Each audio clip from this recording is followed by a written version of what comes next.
Hør hva Jens Stoltenberg sa i vår.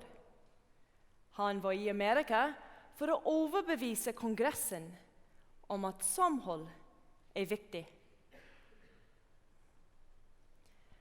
Yesterday, as I flew over the Atlantic, I looked out of my window at the ocean below.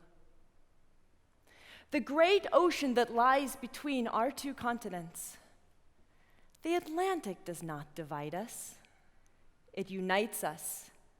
It binds us together. And for Norwegians like me, the Atlantic Ocean defines who we are.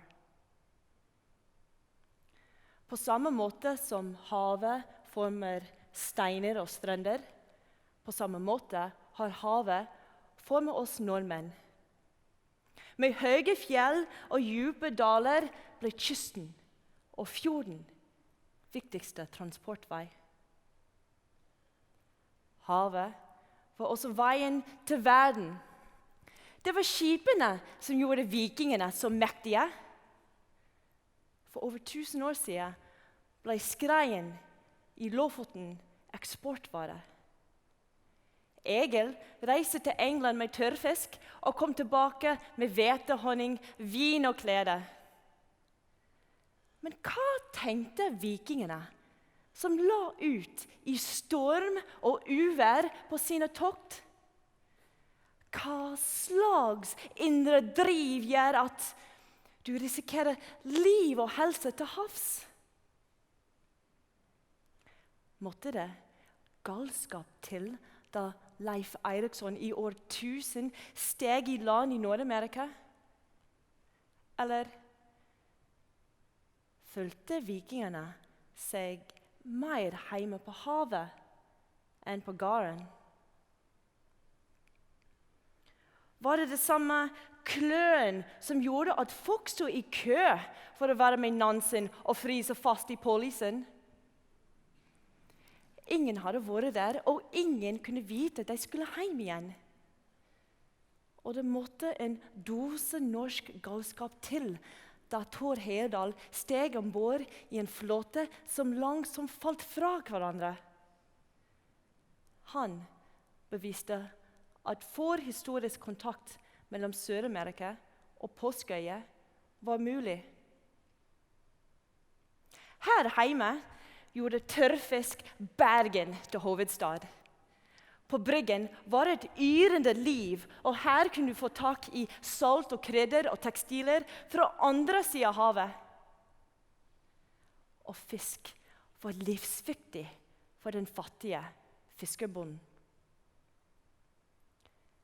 Amalie Skram beskrev hvordan han, Sjur Gabriel, rodde inn fra Hellemyren til byen. Og der møtte han kravstore koner i flotte kjoler, stilige hatter, som prutet for å få fisken billig. Fisk bygde by og kultur. I dag går vi på konsert i Bressingfabrikken og på Siljas. Men havet er fortsatt et mysterium. På internett har NASA lagt ut et detaljert kart over hele månen, mens av havbunnen har vi bare kartlagt 15%. Hvorfor er det så mye lettere å se opp enn å se ned? I dypet finnes det utallige skapninger som vi ikke kjenner til. Noen av de mikroskopiske, og noen sikkert flere meter lange som vi aldri har sett. En ting er sikkert. The ocean is the final frontier. Har dere sett den nye tusenlappen? På den er det bare ett bilde. En stormbølge. Et talende bilde. Det har alltid vært havet som har gitt velstand til Norge. Etter fisk var det olje og gass. Og pengene fra Nordsjøen gjorde Norge til et av verdens beste land å leve i.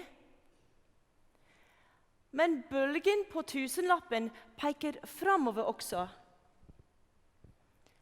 En bølge er aldri den samme. Alltid i bevegelse. Den flytter, flyter, fornyer seg hele tiden. Norsk økonomi har alltid vært blå. Men nå er vår blå fremtid fornybar. Hvem er den neste oppdageren til havs, som bærer på en urolig viking i seg, og som kan dra oss inn i en ny blå epoke? Er det deg?